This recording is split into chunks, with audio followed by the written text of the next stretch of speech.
Di ba ho? Hindi na ho tayo maawa. O ito, papanoorin natin yung ano yung interview ni VP Sara Duterte na hindi rin pinapasok. Diba? Marami ho siyang binitawan dito na pakinggan ho natin.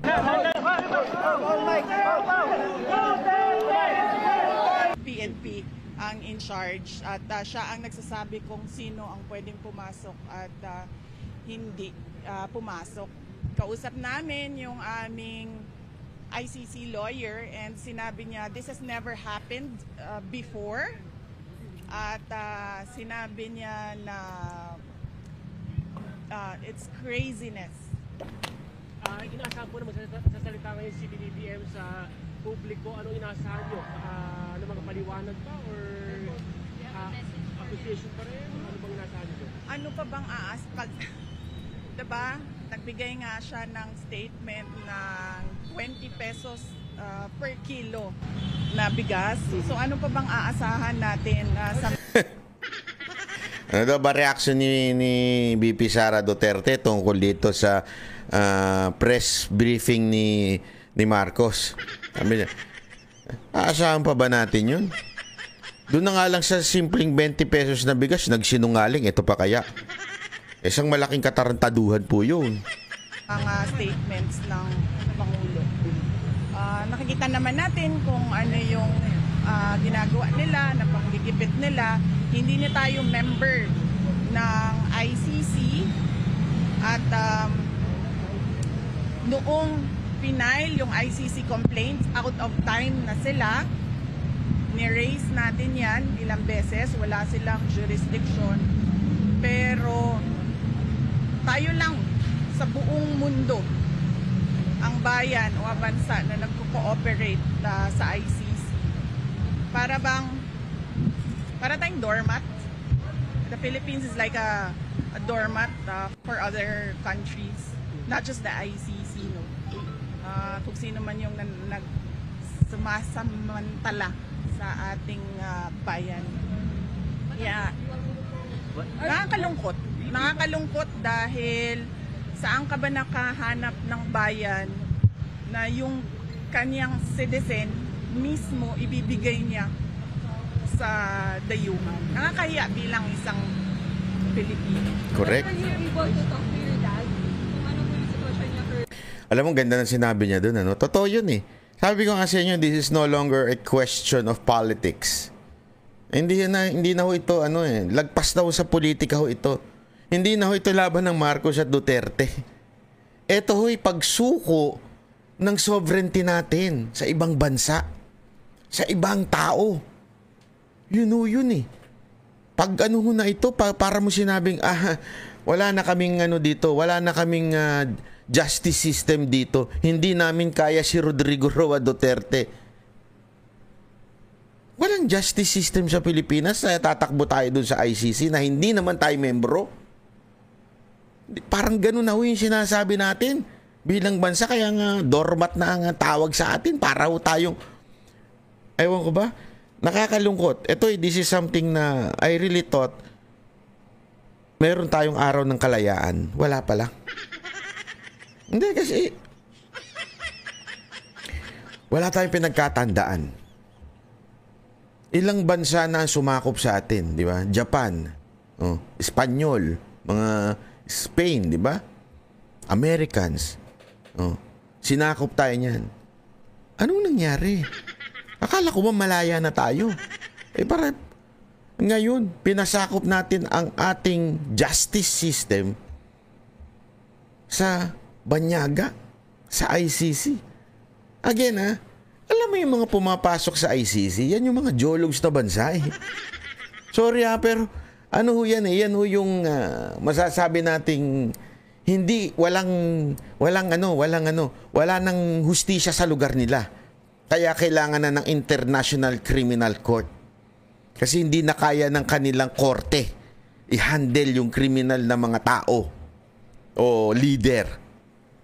Kaya nga ang Amerika, lumayas din yan eh. Diba? Bakit?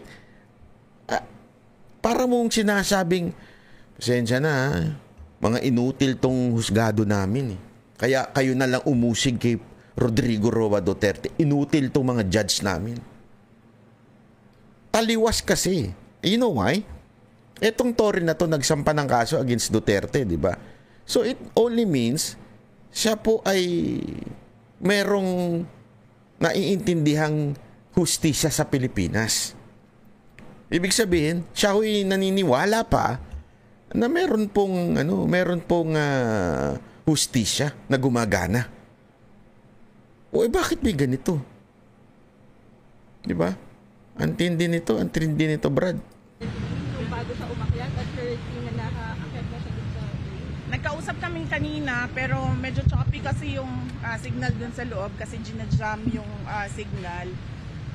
Naintindihan ko lang naman sa kanya, sabi niya na wala tayong magagawa. Parang the way I say it, sabi niya, that's life, kaya sira-sira. But then I told him na some instructions on what to say and what to do. Pero sa totoo lang, dapat hindi talaga yan umalis ng bansa si President, former President Rodrigo Duterte. Pag umalis po, susunod po ba kayo? Yes, meron na pong arrangements kasi kailangan ko kausapin yung mga abogado doon kung saan man siya dalhin. Pupunta kami, ako, at pupunta yung mga abogado and doon kami mag-uusap kung ano yung mga gagawin. Tingin niyo ba tama yung naging proseso sa warrant of? Ay hindi talaga. Kasi nakalagay sa rules ng ICC, the defendant should be taken to a court, a local court. Dapat dinala siya sa korte. At yung proseso natin dito sa loob, yun yung masusunod para sa pag-implement ng warrant. What were your instructions to the former president? What were your instructions to your father? About legal matters lang, no. So sinabihan ko siya na kung ano yung sasabihin at gagawin for his lawyer. Hindi, ano pong plano niyo? Bakit po kayo nagpunta dito? Gusto niyo po ba sana makausap din si father? And then sinabihan ko din siya na wag tumanggap ng pagkain siya katubig. Ayan, naku. Importante yan. Alam mo, ayan nga yung sinabi ni Kitty na grabe, nakakaiyak po talaga. Na sinabi ni Kitty na basta, yung sinabi niya na parang mga Pilipino, hindi po ba tayo magigising? Kasi, tinagalog ko na. Wala baka ito na yung huling pagkikita namin ng aming ama. Parang, grabe ko sabi ko, ay, sorry. Di ba? Parang, what kind of sitwasyon na meron tayo ngayon? Hindi ko talaga maintindihan Understand, nag-prepare sila ng go back. Nag-usap kami kanina doon sa... Tama yan kasi alam nyo pagka kumain pa si Pangulong Duterte, grabe baka grabe Ang ganda na sinabi ni ni Kitty dito. Tingnan mo. Bagong post lang. Yung tatay niya tsaka siya, sabi niya, I will forever walk with pride, knowing that I am your daughter, your blood, I am a Duterte. The strength you raised me will go untamed. I will stand by the promise I made you today. I love you. Naku. Ano kaya yung promise niya na yun? Mag-aabogado siya?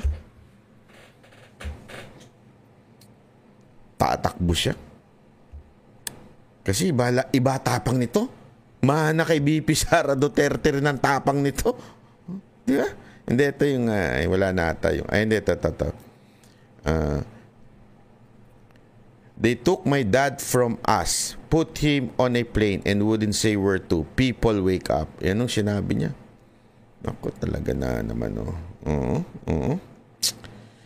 Tapos ito pa, The airplane they used to kidnap my dad just left minutes ago. If we don't hear from him by tomorrow, then we already know. Woo! At handa ng go back.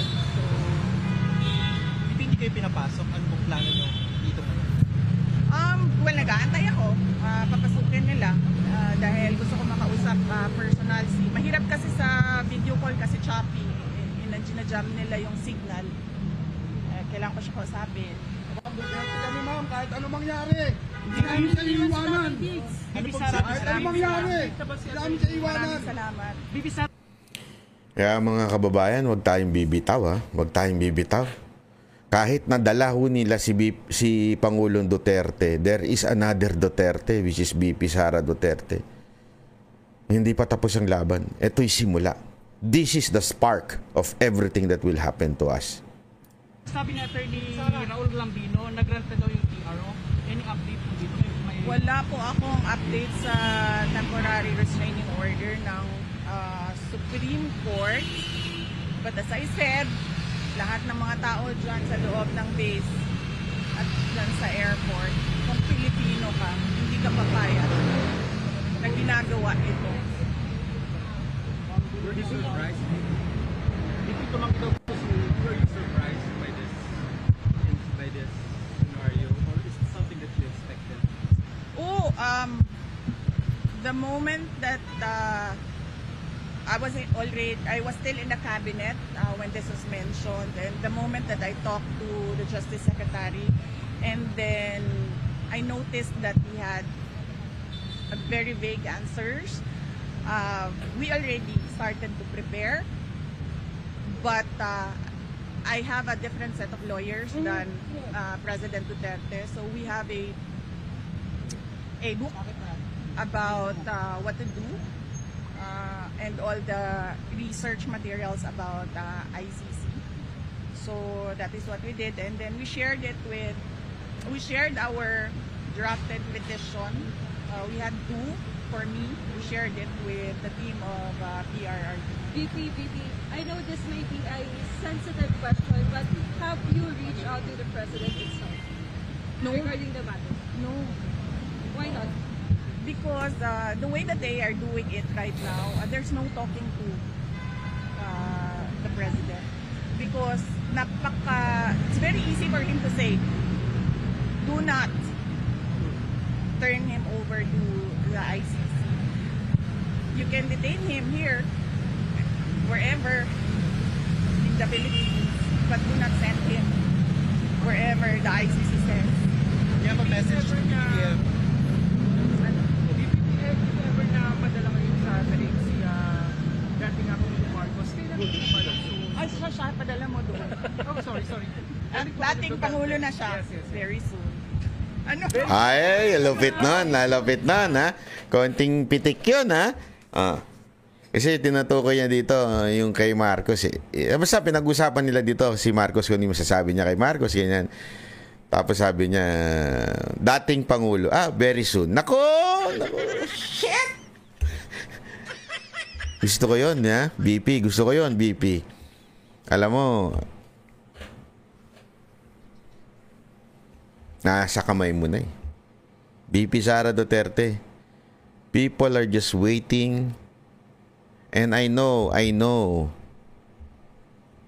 talagang hindi lang mga ordinaryong Pilipino ang nag-aantay. More than that. Hindi na lang tayo makakapagsalita ng ano. More than that, may nag-aantay pa. Ano po message nyo kay PBBM? Kailan po kayo susunod doon? Okay. Well, nag-aantay. And then, immediately, pag pinilit nila kung ano yung gusto nila at hindi yung tama, susunod ako. Kasi kailangan ko kausapin yung mga abogado doon. BBM, have a message to Bakit Bakit personal na po? Ha? Natingin niyo po ba nagiging personal na po? Oo, very personal. Nakikita nyo naman, nakafile sila ng impeachment ng ang basis nila is hearsay and gossip. So, it's very personal. At sabi nga ng lahat ng kumukwestiyon sa ginagawa ng administrasyon ngayon, this is a diversion from the failures to deliver good governance and That's decent true. public service to the Filipinos. Message po kay PBBM. Wala akong message sa kanya. I don't think there's talking to a person who will allow a citizen to be turned over to foreigners. BB, can you confirm hindi ba kayo pinayagan pumasok or naghihintay kayo ng clearance? Hindi kami pinayagan. Ilang beses na kami paalam, paulit-ulit. So, hindi kami pinayagan. Sara, bilang simpleng mamamayan, ano yung pwede namin magawa para kay Tatay Diggs? Accountability. Transparency and accountability from the government. Tinatanong natin kung anong nangyari sa PhilHealth. Diba? Tinatanong natin kung anong nangyari sa budget. Diba? Huwag nilang ilihis yung usapan sa mga gawa-gawa nila na mga akusasyon. What's your message to the critics of the former president saying that he had it coming? What's your message to the critics of your father that he had it coming?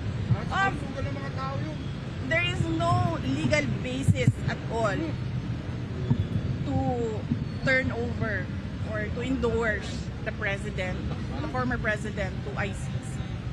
So, wala silang, kung para sila sa justice at sa batas, walang batas dito eh. So, nasaan sila? Yun ang tama. Does that mean na parang we had it coming even if Wala nang batas dito. Putang ina talaga. hindi sumusunod sa batas? Kaya nga sabi ko kanina, diba? Sabi ko, gagawin nila kung anong gusto nila kahit hindi tama. Gagawin nila kung anong gusto nila kahit mali. Ma'am, tumanggilan po yung DFA. Sabi ng DFA, hindi sila nakikipag-usap sa ICC. Pero may ito, ma'am, na ang nasa likod daw nito is si former Senator Trillanes. Trillanes talaga yung... Well, siya yung nag-file. Diba? Siya yung nag-file ng complaints and siya naman yung nagbibigay ng updates about sa ICC. Lagi naman tayong ina-update Trillanes sa mga nangyayari sa ICC. So, yes, of course, siya din ang nasa likod nito. Ma'am, next move lang, sorry ha. Kasi crucial itong gabi nito, pag hindi may labas yung PRO, ano next move nyo? Wala. Hawakan ko ba yung bulong ng airplane na yan? Grabe, no? Yes, sinasabi ko lang sa inyong lahat, kung Pilipino kayo, huwag kayong pumayag na ang isang Pilipino ibigay sa mga dayuhan, lalong-lalo na pag labas na sa batas yun. It's actually some sort of, I don't know, what do you call it, state kidnapping? Parang ganyan na yung nangyayari. And all because, kahit kumakain kami rito, para kay Duterte to. Tama. And para all kay Duterte to, baka kumakain tayo. because, Grabe.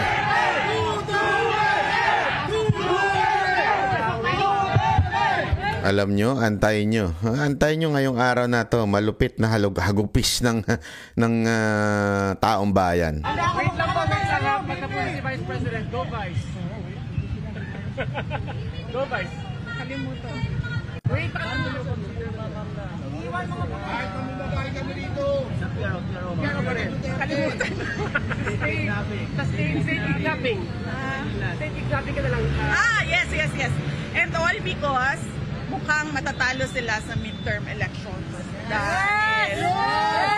Dahil ang lakas ng vote rate sa 9 candidates na PDP laban. At mag-ingat kayo ha. I warned you about the budget. I'm warning all of you about election cheating. Nako, ayan na ho talaga yun, no? Alam nyo, yan isang bagay na siguradong gagawin to ng administrasyon na to. Sorry to say, pero ito nga kaya nilang gawin eh. Yung lantarang illegal. Lantaran po ito. Walang abogadong matino ang magsasabing legal ang ginawang due process kay Duterte. Walang matinong abogado.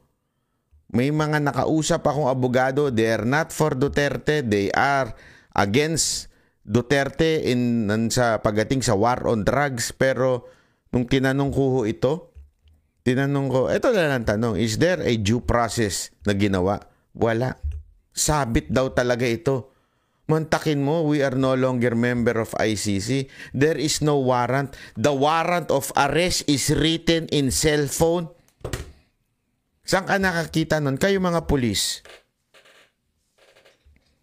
Hindi, kayo ho. Kayo mga pulis, alam niyo yan. Pag kayo babasa ng warrant of arrest, pwede ba cellphone lang? Hindi ho. Mga technical ho kayo sa korte niyan. Di ba? Alam niyo yan. Tinanong ko sa mga pulis na ano yan, pwede bang sa cellphone lang? Hindi ho pwede. The authenticity of the warrant of arrest should be in document. Authenticity. Kung gumabasa ba, sino binabasa mo? Baka si ChatGPT lang yan. Tama, mali. So there is no due process. Sobra ho ito. Lantarang pangbababoy ng batas sa Pilipinas. Pambababoy po ito. Kaya kung kaya nilang gawin yun, at alam nilang matatagilid ang lahat ng kandidato nila sa 2025 dahil sa ginawa nilang ito, maniwala kayo, tama si VP Sara Duterte, there will be a massive cheating on 2025. Massive po yan. As in, lantaran po ang pandarayang gagawin dyan. VP, ano do you think should be held accountable dito sa mga nangyaring senaryo ngayong araw na to? Sino? Ang entire administration. Yes. Pag di natin magpupusidente, pinapaboto ang presidente. Yes. Kasi sobrang lakas ng block voting ngayon. Lumalakas at nag-snowball yung block voting ng 9 candidates ng PDP laban. At hindi lang yan. This is all about the 2028 elections. And I'm warning you, kung meron man 2028 elections. Nakita nyo na, diba? Simulan nila sa People's Initiative. Hindi sila nagtagumpay. Kasi umalma yung mga tao. Imagine mo, bibilhin yung pagkatao mo para sa kagustuhan nila na hindi umalis sa pwesto. Tapos, sumunod ay impeachment para tanggalin yung kalaban, posibleng kalaban. Ngayon, dahil lumalakas yung PDP block voting of 9 candidates, natanggalin nila si President Duterte. Mamulitin ko lang po, kumusta po yung huling pag-uusap niyo po? Okay naman siya. Sinasabi niya kanina, sabi ko, nandito ako sa labas ng gate, hindi ako makapasok. Sabi ko, hindi kita personal na mabigyan ng instructions, pero tinext ko na, sabi ko, minessage ko sa kanila lahat na sino man yung nandun sa loob, ano yung kailangan mong gawin. And then he said na, huwag ka na mag-antay dyan, umuwi ka na. So, hindi ko rin naman magawa na iwanan ng ating dating Pangulo. Hindi dahil tatay ko siya, pero dahil hindi ko matanggap na nagiging doormat tayo ng mga layuhan. I mean, ganito lang tayo, mga maliliit na mga tao kung ikumpara mo sa ibang bansa. Pero, alam mo yun, dapat may pride tayo ba? Yun. Dapat tayo kampi-kampi Pilipino. Ma'am, how is he taking this? Magkaisa tayo. Nagkausap kami kagabi. And he was okay naman. Sabi niya lagi, idaan lang sa legal. Idaan lang sa legal. Yun ang sabi niya. Kaya yung discussions din namin, legal. Kumusta yung kalusugan niyo? Kumusta yung kalusugan niyo? Ano napag-usapan? Oh, yan ang hindi ko alam kasi kung ano yung kanyang mga gamot, ano yung kanyang mga health conditions. Ang pagkakaalam ko, meron talaga siyang mga health conditions, kaya siya may nurse na kasama lagi. And then meron siyang mga gamot at meron siyang mga gadget na kailangan na kasama niya lagi. Then, ang pagkakarinig ko kanina, mataas yung sobrang taas ng blood sugar niya. Kaya nag-insulin sila. Ma'am, how true are the reports na nangingi daw po ng asylum si former President Duterte sa China? And but was denied by... Wala. I was there in Hong Kong. Wala siyang kausap from the Chinese government. And in fact, sabi niya, kung maalala nyo, 4 p.m. yung flight niya sa Cathay Pacific, di ba? Sabi niya, agahan natin ng 7 a.m. Para makabalik na ako sa Pilipinas. That was willingly surrendering himself to the jurisdiction of Philippine authorities, not the ICC. Ma'am, habang lumalapit yung eleksyon, ma'am, tumitindi yung personal na panggigipit. Sa tingin nyo, babaliktad dito ang lahat? Kaya nga sinasabi ko kanina, sir, nandyan yung tao. I mean, tagalin man nila si former President Duterte sa equation sa midterm elections. Nandyan yung taong bayan at lumalakas yung block voting ng PDP 9 candidates. Pero sinasabi ko sa inyo kanina, mag-ingat kayo sa election cheating. Matindi ito. Kami ang boses ng masa, hindi natatakot. Katotohanan lang, di kami nalulunod. Walang bahid ng sismis, lahat ay totoo. Kahit sino ka pa, pag mali ka babanatan ka. Walang pinipili kulay, wala kaming kinikilingan. Basta para sa bayan, kami lalaban. Pag tama palakpakan, pag mali banatan. Di matitinag, di matatakot, para sa bayan tuloy ang sigaw. Sa harap ng kamera, walang halong takot. Mga baluktot, lahat kayo'y tutumba.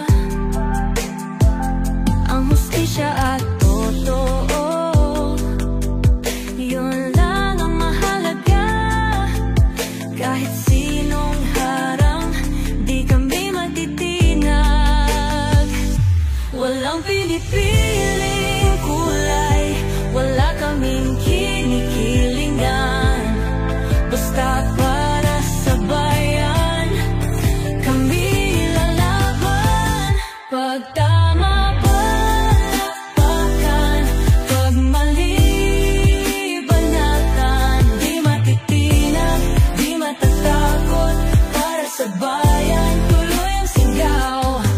Kung nasa tama ka, ikaw ay aming kasama. Pero pag mali ka, handa ka na bang mabasag? Banateros kami, walang inuunan. Dahil bayan muna, bago ang sarili.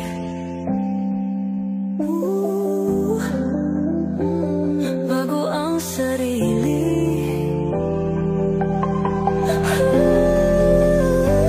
Pag tama palakpakan, pag mali banatan. Banateros ang sigaw, katotohanan ang laban.